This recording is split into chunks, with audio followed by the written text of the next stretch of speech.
Welcome back, everyone. How are you today? I'm here for Silicone Saturday, and I am going to be reading today. So if that's not your thing, just you probably won't enjoy the video. But I've got my little Tobias here, and he's got his light up bear, his binky just in case he gets fussy. He's wearing a gorgeous cotton green Jamie K two-piece set, and he's laying on his Winnie the Pooh quilt. It's got Winnie the Pooh with a kite and Piglet, and they're running around doing things. And so today I'm going to be reading a story. It's a bit of a long story, so get your snacks, get a nice cold drink, grab your babies, and enjoy listening to Winnie the Pooh. I'm going to be reading chapter 1 of the Complete Tales of Winnie the Pooh. And this is by A.A. Milne. Is that how you say it? With illustrations by Ernest H. Shepard. So these are going to be the classic illustrations. These are going to be really fun to look through. So, like I said, grab your dolly, grab a snack, pause the video now, go get yourself a nice snack, something nice to drink. Let me know in the comments what you got for a snack and a drink, and sit back and enjoy this. You can also play YouTube on your TV, so just sit back and enjoy today. Maybe sew or do something or crochet or whatever you do, whatever kind of craft you do. Anyway, I'm going to be reading chapter 1. Let me get to chapter 1. I hope I get all through chapter 1. I'm nervous because it is a big, and this is kind of older English language in some of it. So there's Christopher Robin with his Winnie the Pooh heading down the stairs. Chapter 1, In Which. Okay. And it starts off with him on a balloon. I'll show you the illustrations when we get to them. We are introduced to Winnie the Pooh and some bees, and the stories begin. Here is Edward Bear coming downstairs now. Bump, bump, bump on the back of his head, behind Christopher Robin. It is, as far as he knows, the only way of coming down the stairs. But sometimes he feels that there's really another way. If only he could stop bumping for a moment and think of it. And then he feels that perhaps there isn't. Anyhow, here he is at the bottom and ready to be introduced to you. Winnie the Pooh. When I first heard his name, I said, just as you are going to say, but I thought he was a boy. So did I, said Christopher Robin. Then you can't call him Winnie. I don't. But you said he's Winnie the Pooh. Don't you know what "there" means? Winnie the Pooh means?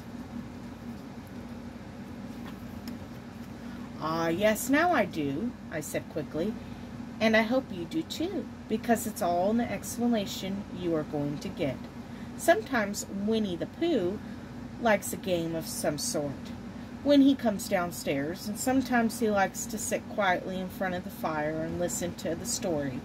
This evening, how about a story, said Christopher Robin. What about a story, I said. Could you very sweetly tell Winnie the Pooh one? I suppose I could, I said. What sort of stories does he like? About himself, because he's that sort of bear. Oh, I see. So, could you very sweetly? I'll try, I said. So, I tried.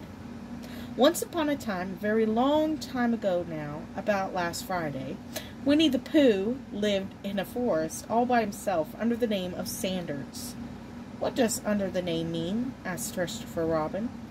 It means he had the name over the door in gold letters and lived under it. Winnie the Pooh wasn't quite sure, said Christopher Robin. Now I am, said a growly voice. Then I will go on, I said. One day, when he was out walking, he came to an open place in the middle of the forest. And in the middle of this place was a large oak tree, and from the top of the tree there came a loud buzzing noise. Bzzz. Winnie the Pooh sat down at the foot of the tree, put his head between his paws, and began to think. And there's the illustration.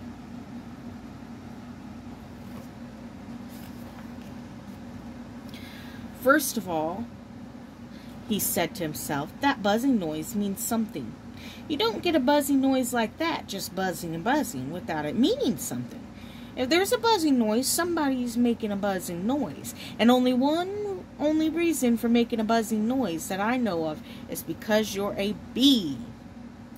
Then he thought another long time and said, and the only reason for being a bee that I know of is making honey. And then he got up and said, and the only reason for making honey is so that I can eat it. So he began to climb the tree.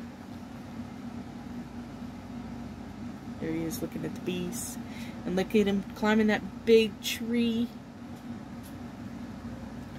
He climbed and he climbed and he climbed. And as he climbed, he sang a little song to himself. It went like this. Isn't it funny how bears like honey? Buzz, buzz, buzz, I wonder why he does. Then he climbed a little further, and a little further, and then just a little further. By that time he thought of another song.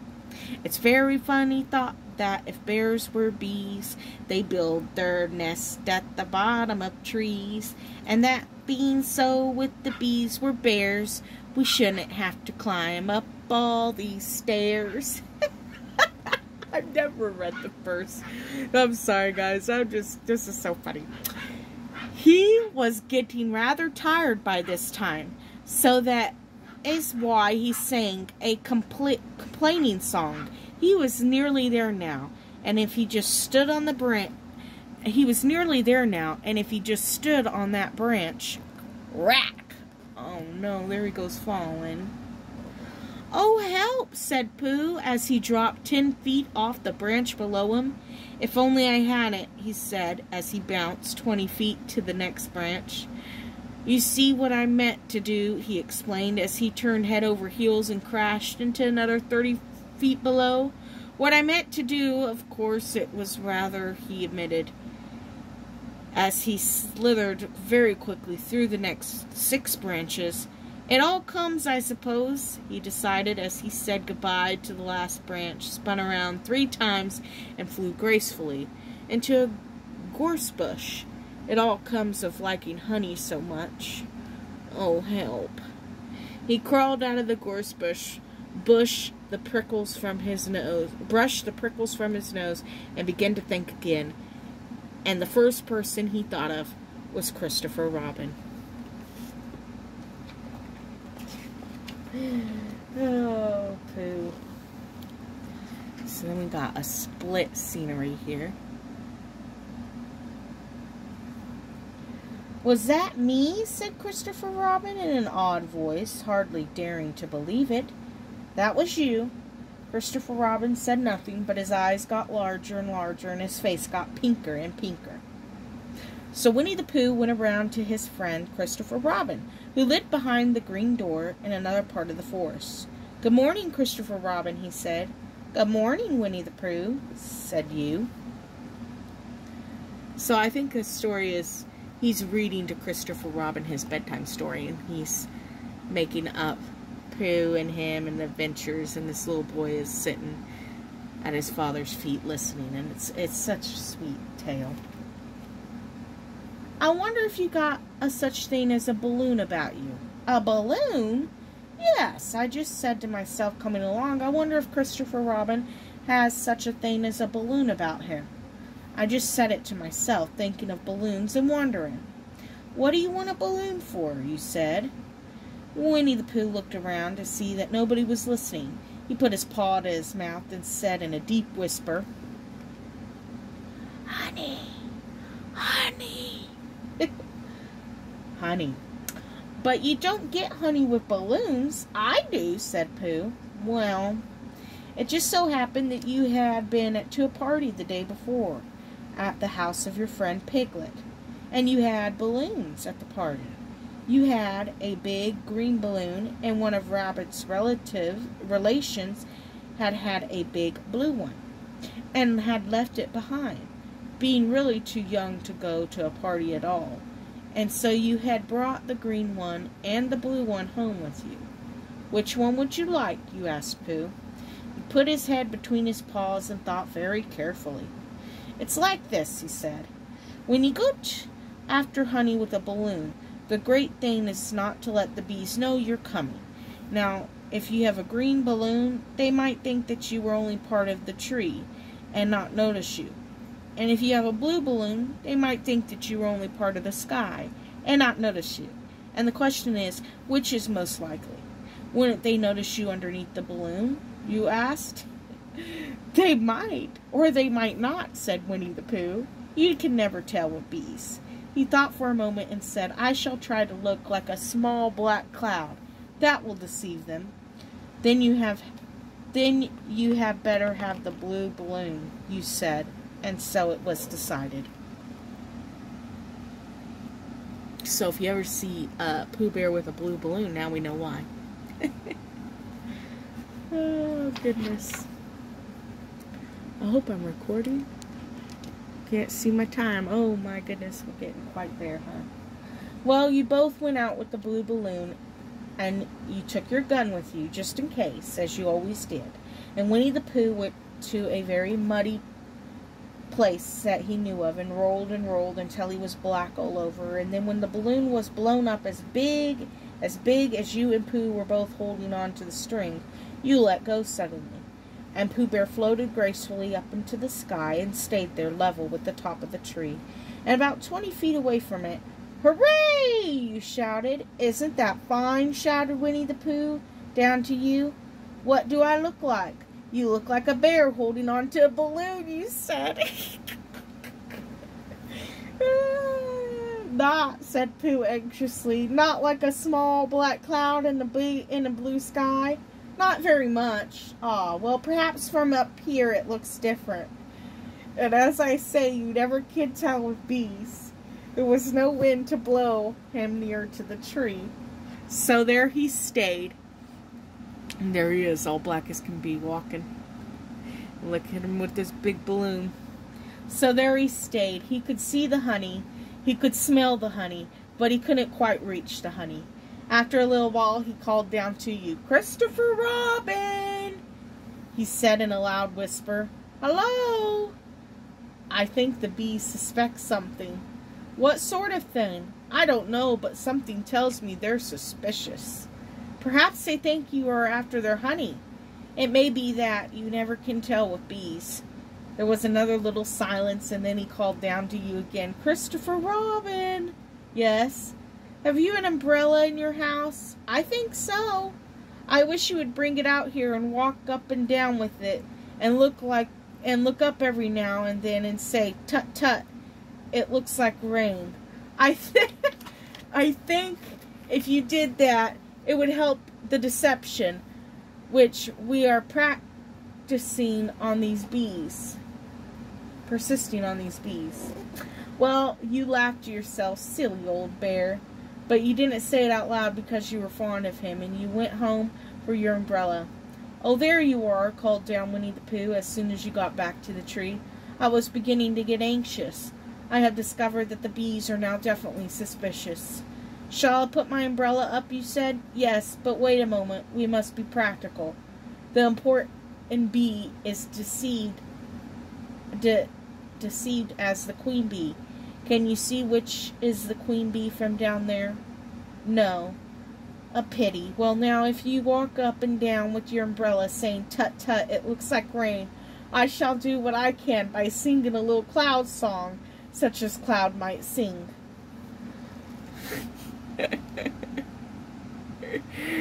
Oh, go. So while you walked up and down and wondered if it would rain, Winnie the Pooh sang this song. How sweet to be a cloud floating in the blue. Every little cloud always sings aloud. How sweet to be a cloud floating in the blue. It makes him very proud to be a little cloud. The bees were still buzzing as suspiciously as ever.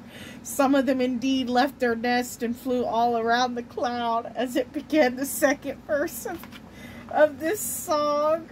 And one bee sat down on the nose of the cloud for a moment and then got up again. "Christopher, ow, Robin!"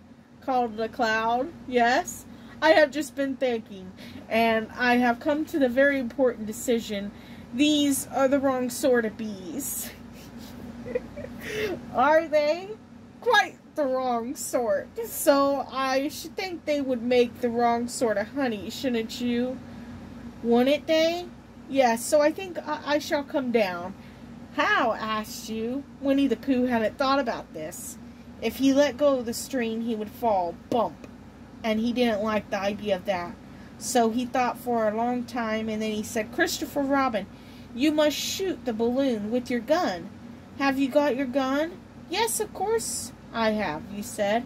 "But if I do that, it will spoil the balloon," you said.